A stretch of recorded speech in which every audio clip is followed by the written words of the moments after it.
போட்டிங்களா சார்? சரி சரி சரிங்க. நான் இது ரேஷன் கடையை பொறுத்த வரைக்கும் நான் என்னுடைய ஃபண்டு நான் கொடுத்துருவேன், பிரச்சனை கிடையாது. இந்த சாலை பொறுத்த வரைக்கும் இது வந்து கிட்டத்தட்ட அவங்க அப்ராக்சிமேட்டாக சொல்கிறாங்க 3 கோடின்னு சொல்கிறாங்க. அது சரியான ஒரு 3 கோடிங்கிறது பெரிய ஃபண்டு. அது நான் அதுக்கு மாநகராட்சிக்கு அவ்வளோ தூரம் ஃபண்டு இருக்கா, இல்லை வேறு ஏதாவது ஃபண்டு நம்ம பண்ண முடியுமாங்கிறது பேசிட்டு நான் சொல்ல முடியும். கண்டிப்பாக அதுக்குண்டான முயற்சி எடுக்கிறேன். இது வேற எதுனா இது எல்லாத்துக்குமே தனித்தனியாக ரோடுக்கு தனியாக கொடுத்துருக்கோம். சரி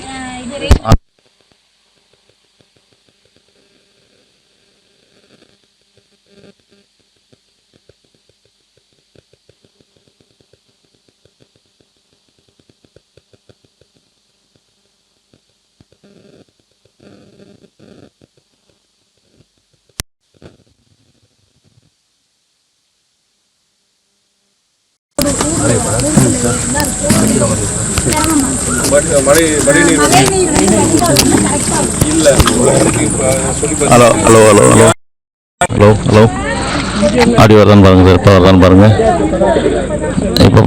இப்போ வருதா? இப்போ வருதா? ஹலோ ஹலோ ஹலோ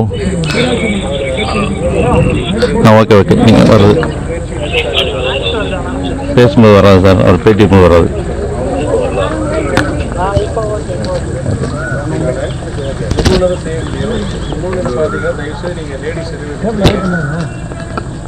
நாடாளுமன்ற ரொம்ப கம்மி. 6 சட்டமன்ற தொகுதிக்கு நான் 5 கோடி அதை வச்சு பண்ணி முடியாது. பட் இருந்தாலுமே ஒரு நாடாளுமன்ற பாலிசி ஓரியன்டாக கொள்கை ரீதியாக நான் நாடாளுமன்றத்தில் பேசலாம். அது இல்லாமல் உங்களுக்கு ரயில்வே, இல்லை தேசிய நெடுஞ்சாலைத்துறை, இல்லைன்னா விமான போக்குவரத்து துறை, இல்லை ஒன்றிய சார்ந்த ஸ்தாபனங்கள் பப்ளிக் செக்டர் இருக்குது. இதை பற்றி நான் பேசலாம். இல்லை நம்ம ஊருக்கு உண்டான வசதிகள் நம்ம செஞ்சு கொடுக்கலாம். அதை நான் மேக்ஸிமம் பண்ணிகிட்ருக்கேன். நீங்கள் திருச்சி ஏர்போர்ட்டாக இருக்கட்டும், இல்லை நீங்கள் இப்போதைக்கு நம்ம ரயில்வே பிரிட்ஜ் நம்ம புதுக்கோட்டைக்கு பார்த்துருப்பீங்க, கருவேப்பினால திருவாப்பூர் அந்த ரயில்வே அது ரெண்டுமே பொறுத்த வரைக்கும் நான் மேக்ஸிமம் புஷ் பண்ணிட்டு இருக்கிறேன். அது எவ்வளோ சீக்கிரம் கொஞ்சம் சாங்ஷன் பண்ணிட்டாங்க நடக்காத சாங்ஷன் பண்ணிட்டாங்க. இப்போ கீரனூர் போயிட்டு வந்து அங்கே நம்ம ரயில்வே ஸ்டேஷன் ரொம்ப மோசமாக இருக்குது. அதுக்குண்டான நம்ம எல்லாமே ஏற்பாடு பண்ண சொல்லிட்டு வந்துருக்காங்க. புதுக்கோட்டைக்கு வந்து 2 ட்ரெயின் நம்ம ஸ்டாப்பேஜ் கொண்டு வந்துருக்காங்க. உங்களுக்கு ஒன்று வந்து பனாரஸ் எக்ஸ்பிரஸ், ராமேஸ்வரத்துலேருந்து பனாரஸ், பனாரஸ்லேருந்து ராமேஸ்வரத்துலேருந்து அயோத்தியா போகிறது. ரெண்டுமே புதுக்கோட்டை ஸ்டாப்பேஜில் கொண்டு வந்திருக்கு. மேற்கொண்டு ஸ்டாப்பேஜஸ் நம்ம கேட்குறோம், கீரனூருக்கு கேட்குறோம், புதுக்கோட்டைக்கு கேட்குறோம். அதாவது சொல்ல ரயில்வே துறை, தேசிய நெடுஞ்சாலைத்துறை, அதே மாதிரி நம்ம திருச்சியிலேருந்து புதுக்கோட்டை வழியாக நமக்கு காரைக்குடி போகிற அந்த 4 வழிச்சாலை அதுவே இப்போ சாங்ஷன் பண்ணிட்டாங்க. அதையும் நான் புஷ் பண்ணிட்டு இருக்கிறேன். இந்த மாதிரி விஷயங்கள் நான் மேக்ஸிமம் பண்ணிட்டு இருக்கேன். இருந்தாலுமே இது போன்ற சின்ன சின்ன முறை இப்போ ரேஷன் கடை கேட்டீங்க, இடம் இருக்குது, நான் என்னால் செய்ய முடியும். மற்ற விஷயங்களை பார்த்தீங்கன்னா இது வந்து அந்த என்ன சட்டமன்ற உறுப்பினர் இல்லை அந்த துறை சார்ந்த அமைச்சர்கள் அவங்க தான் வந்து அடுத்து கொடுத்து பார்க்கணும். இருந்தாலுமே நான் அதை விடுற மாதிரி இல்லை. கண்டிப்பாக என்னால் முடிஞ்ச வரைக்கும் முயற்சி பண்ணி ப்ரொபோசல் பண்ணி அதாவது இப்போ அண்ணன் அவங்ககிட்டே சொல்கிறாங்க, ஆனால் திடீர்னு கோரிக்கை கொடுக்குறாரு. ஒரு எம்பியோடைய ஒரு ரைட்ஸ் அண்ட் டியூட்டிஸ், என்னென்ன உரிமைகள் இருக்குது, என்னென்ன கடமைகள் இருக்குங்கிறது பல பேருக்கு தெரியாது. ஒரு கவுன்சிலர் செய்ய வேண்டியது, ஒரு பஞ்சாயத்து பிரசிடென்ட் செய்ய வேண்டிய வேலை. இப்போ நீங்கள் ரேஷன் கடை இந்த மாதிரி சொல்கிற சாக்கடை வசதிகள் இதெல்லாம் வந்து லோக்கல் பாடியில் இருக்கிறவங்க செய்யணும். இது வந்து என்னோட எம்பி அதனால் பண்ண முடியாது. யோசிச்சு பாருங்க, 6 சட்டமன்ற தொகுதிகள் இருக்குது, இது என்னால் செய்ய முடியாது. என்னுடைய பணி என்னன்னா, நான் சொன்ன மாதிரி ரயில்வே துறை, நெடுஞ்சாலைத்துறை, விமான போக்குவரத்து, இது போன்ற விஷயங்களை பண்ணலாம். இது போன்ற விஷயங்களை வந்து நான் மாவட்ட ஆட்சியர் கவனத்துக்கு கொண்டு போகணும்.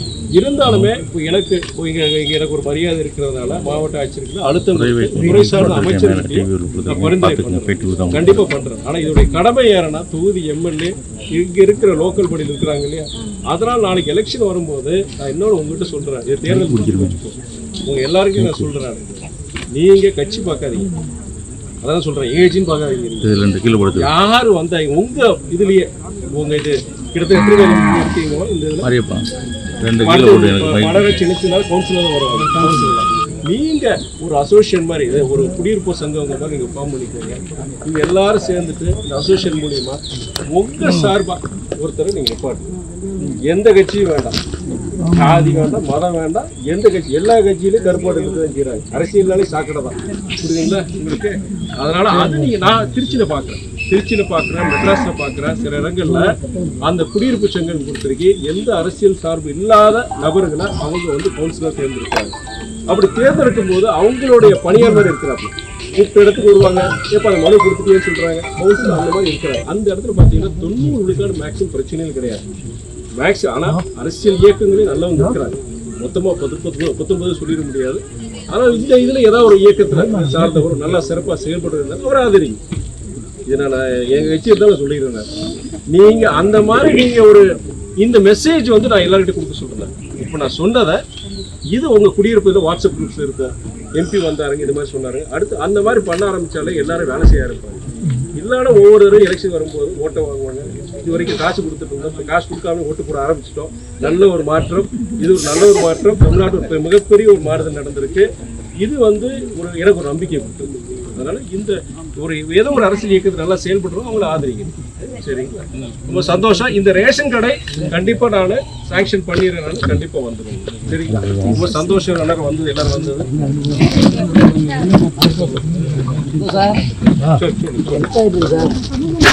பேசிட்டு இருக்காரு.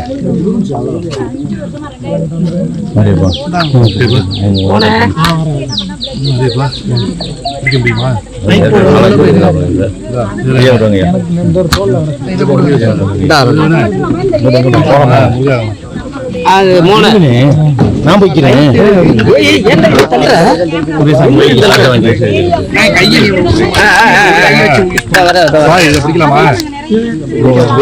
அந்த போட்டை நாலு மைக் இருக்கியா? ஆடு இந்த வடிவில் காமியா இருக்கு.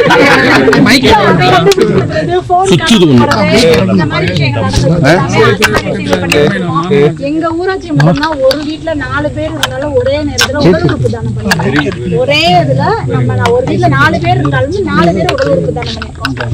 நம்ம என்னால முடிஞ்ச சின்ன சின்ன விஷயங்களை இவங்களுக்காக நான் செஞ்சு கொடுத்துருக்கேன். அதே மாதிரி இந்த ரேஷன் கடை, இந்த நீங்க வரையில தெரிஞ்சிருக்கும், பைபாஸை தாண்டி அங்க போற மாதிரி இருந்துச்சு. அந்த ரேஷன் கடை இதுதான் நமக்கு ரேஷன் கடை எல்லாமே. அதெல்லாம் எந்த பிரச்சனையும் கிடையாது. செவ்வாய்க்கிழமை ஒரு நாள் வர்றாங்க, கரெக்டா போட்டுருவாங்க. அந்த அதுல எல்லாம் நமக்கு எந்த ஒரு இதுவும் கிடையாது. அது சின்ன சின்ன விலைகள், தண்ணி இல்ல, அந்த மாதிரி மாநகராட்சியில போய் நம்மளே எழுதி வைக்கிறது,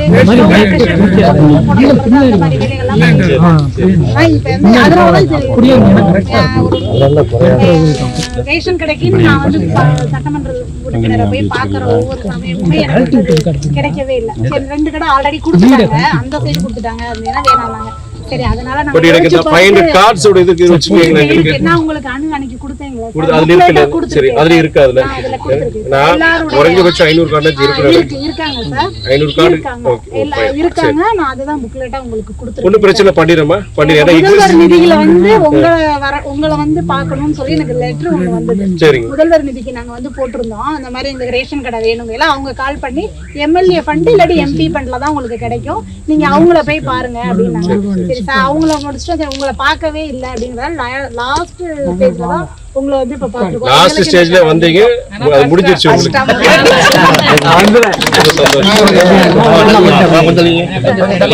ரேஷன் கடை நான் அலாட் பண்ணிட்டேன். ரேஷன் கடை நான் வந்துடும் உங்களுக்கு எல்லாருக்கும். சரிங்களா?